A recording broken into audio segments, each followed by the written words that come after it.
Today is Tuesday,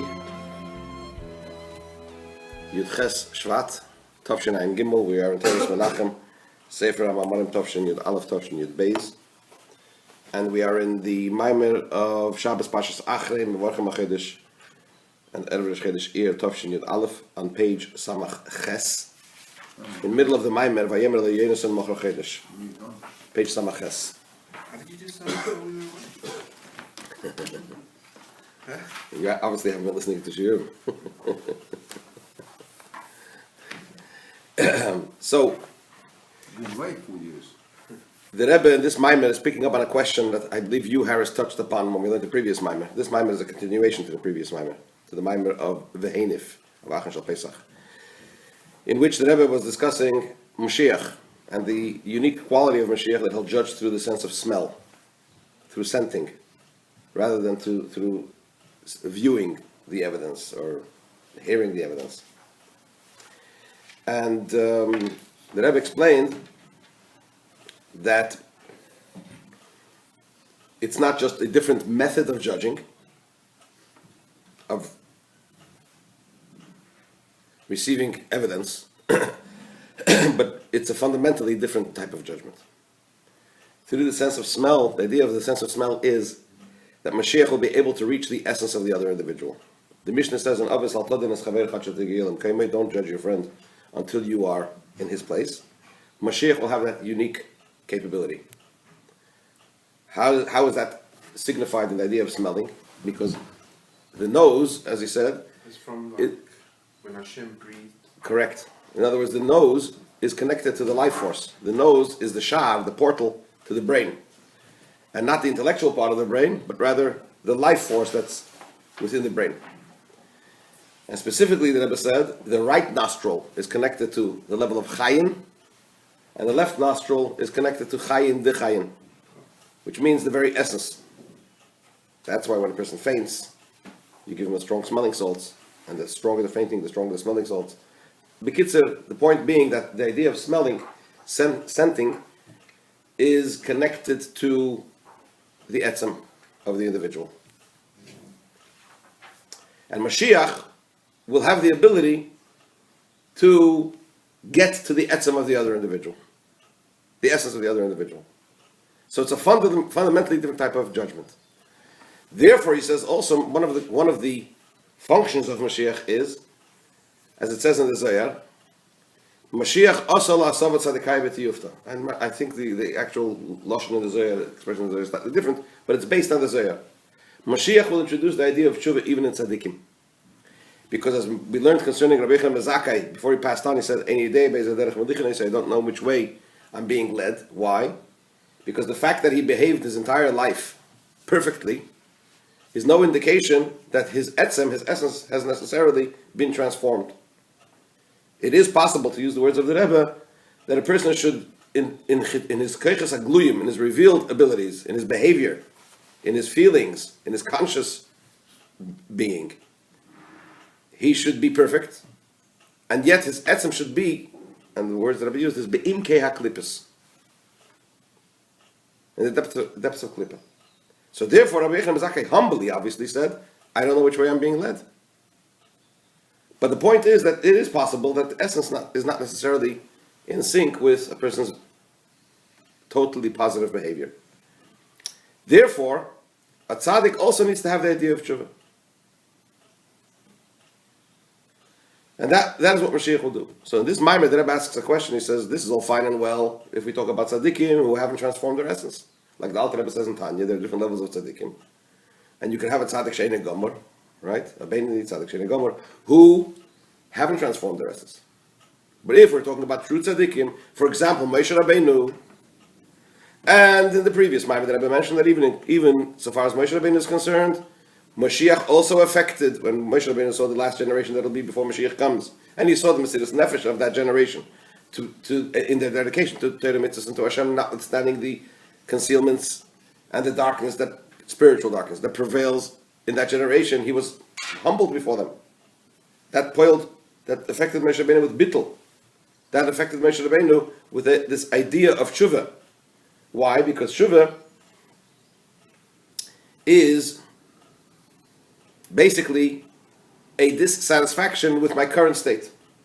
I'm dissatisfied with my current state, and I want to aspire to something different. Right? So Moshe Rabbeinu was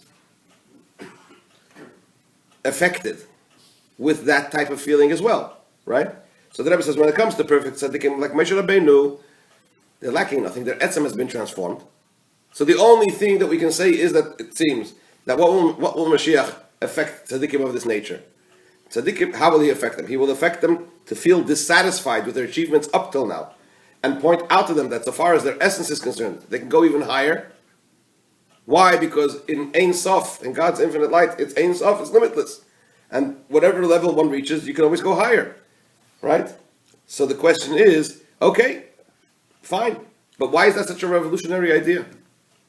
This idea that a tzaddik, if we talk about a tzaddik that hasn't reached a full state of completeness, even in his essence, okay, so we understand that there's a major aspect in that person's growth and development that Mashiach comes and introduces. But if we talk about a tzaddik gomur, I don't know if the Rebbe uses those words, but that's the connotation of what he's saying, where his essence has been transformed. So what's Mashiach going to, how is Mashiach going to affect that person?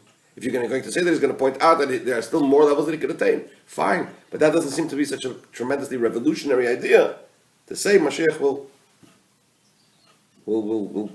innovate and introduce this tremendously new idea into people at that level. And of course, the effect of Mashiach on Osolat Sov and Tzaddikai B'Tiyufta, returning tzaddikim with tshuva, is not limited only to tzaddikim who haven't transformed their essence. We're talking about all tzaddikim, even tzaddikim that are at the level of Moshe Rabbeinu. So to explain that, the Rebbe began to explain how does Avodas HaBrurim work? How does it work? What is the dynamic of the process of refinement? The interaction between the Nefesh Elokis, the godly soul, and the animal soul. So he started by saying that there is iskafia and there is ishapcha. Iskafia means bending, the opposite of kedusha, the sitra achra, and ishapcha means transformation. What is the difference between the two? He says there is a ma'ila and a chesron in each one. There is a plus and a minus in each one of them. The plus in iskafia, the plus in bending, the opposite of kedusha, is that the way you do it is through a process of engagement. The Nefesh Elokis clothes itself in the Nefesh Habamis and is actively engaged with the Nefesh Habamis. Vayeavek ish imay. Yaakov wrestled with the host, with the Malach of Esav. He engaged him. And through that process, the Nefesh Habamis, or the opposite of Kedusha, the Sitracha, recognizes, has some understanding and recognition in the toiv, in the good. So it's not that you overwhelm him and you make him for naught. You're engaging him. There's this coffee. There's a match. There's a wrestling going on. But the minus is two things. Number one,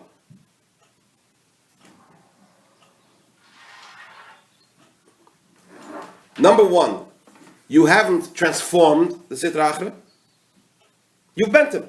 What's the word? You've subdued him. But you haven't transformed him. That's number one. So that's the chesron, the minus in the misbarer, in the one that's being refined. There's also a chesron, a minus in the mevarer.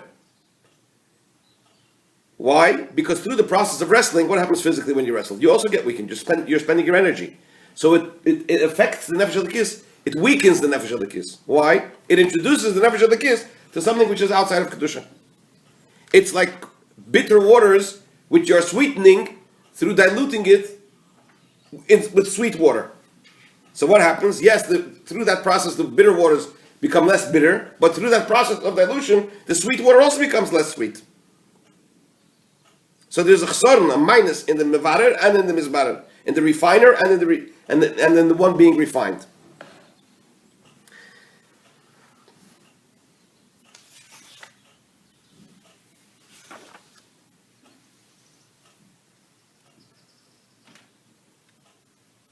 But then there is the avodah of ishapcha transformation. What happens then? Ishapcha means there's a tremendously great revelation.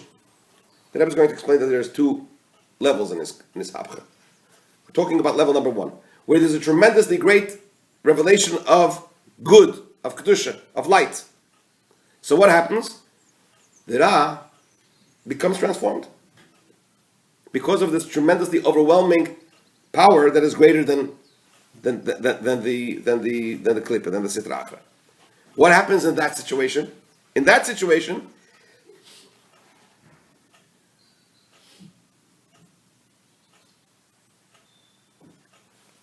the Ra is transformed to good, right? And it doesn't cause any weakness in the Toiv, because it's not through a process of engagement. It's overwhelming revelation, similar to the revelation of Matan Torah, for example, or the revelation on the Yam Suf, right? So the Mevarer does not clothe himself in the Mizbarer. He just appears in his full glory, and that causes it causes everything to be transformed, to be lifted. The minus over here is that the transformation is not because of the recognition of the Mizbarer, of the one that's being refined, that he needs to change. It's not because of a situation, it's because of something outside of him. So in other words, it's not that the Ra agrees that it should become Teiv. It's being overwhelmed. Kof aleim har kegigis is like being overwhelmed with tremendous good. So it's not because of his own defining features, his own character, his own situation, that he feels that he needs to be transformed. That's number one.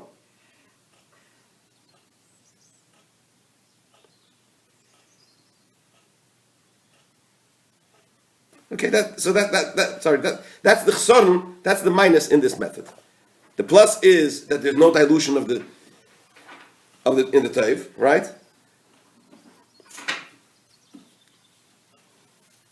And the plus is that it's transformation. The minus is that it's not because of the specific characteristics and condition of the Ra, where the Ra finds itself. And the Rebbe gives an example. That's where we're up to. Page Samaches v'Yuvan.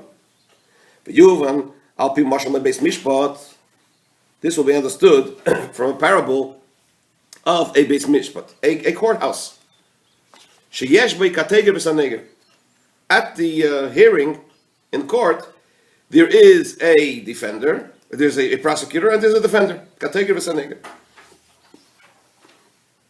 If you want to know which one is the prosecutor and which one is the defendant, the kateger is the prosecutor, the saneger is the defendant, is the defender, I'm sorry, because saneger is actually a combination of two words. One of the reasons why it's called a saneger is it's soinei tagar, the one that abhors discord. So in other words, the one that defends and tries to bring the innocence and the peace to the defendant.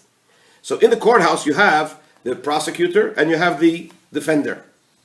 Shebitul hakateger yochel yisrael bebezafanim. To set aside the prosecutor, this could be accomplished in two ways. Ha'alef al yidei tainas hasaneger. One is through the arguments of the defender. Shetayin ta'anais of lizakis. Shetayin ta'anais of lizchus.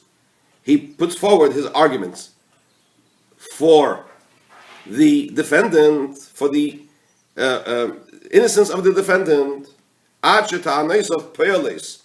To the extent that the arguments of the defender affect leirak ala sheftim. They have an effect not only upon the judges, but also on the prosecutor.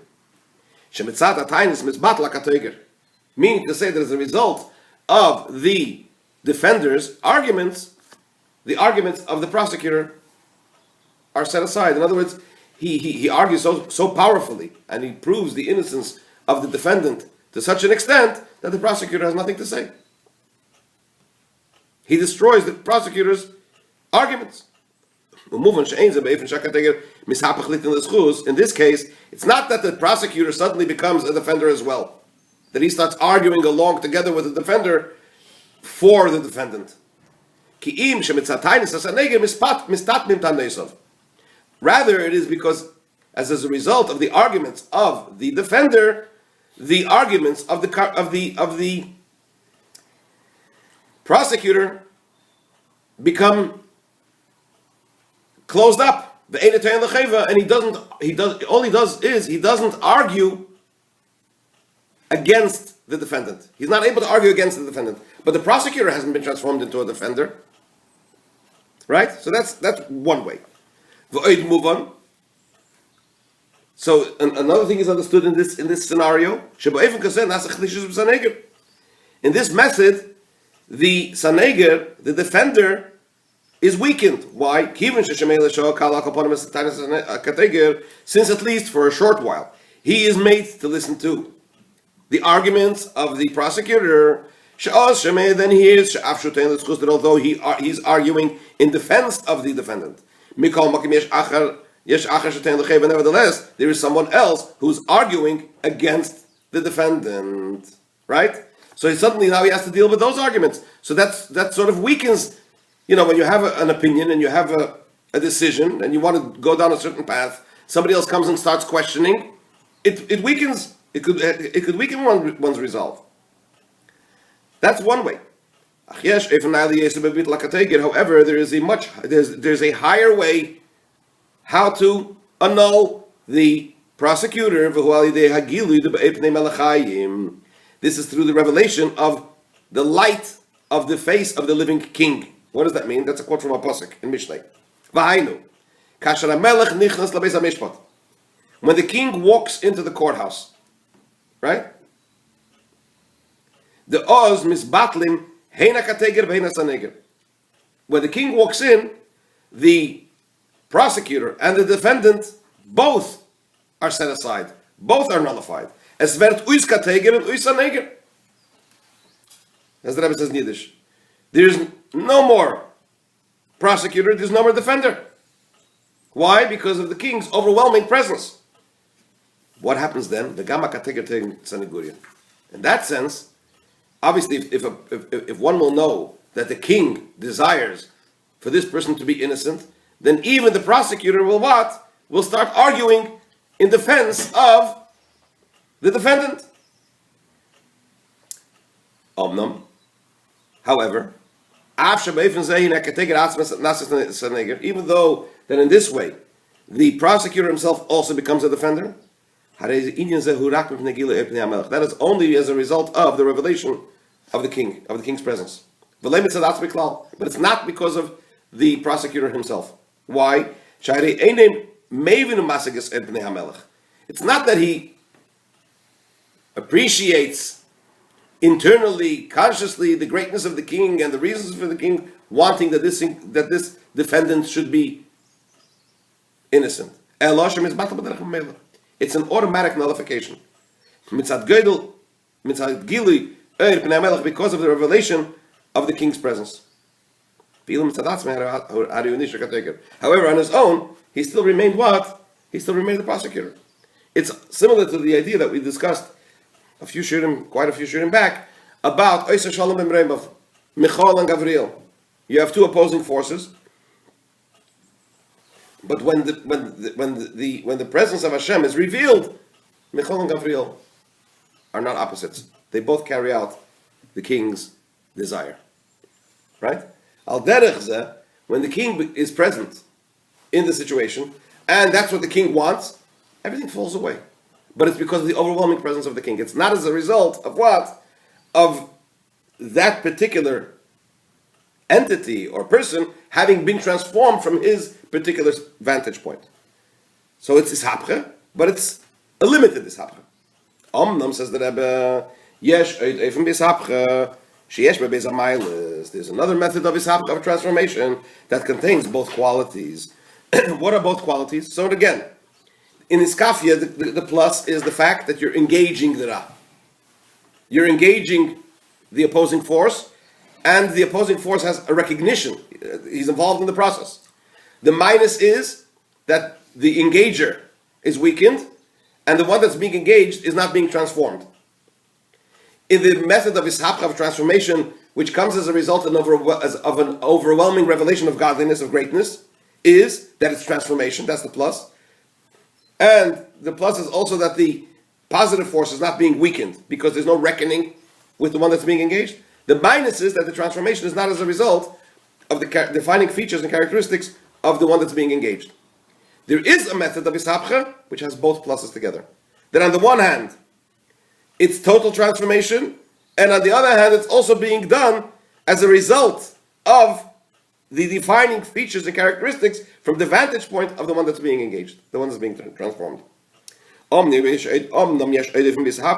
another way of transformation that contains both qualities. That the negative is transformed to total good, so it's transformation. And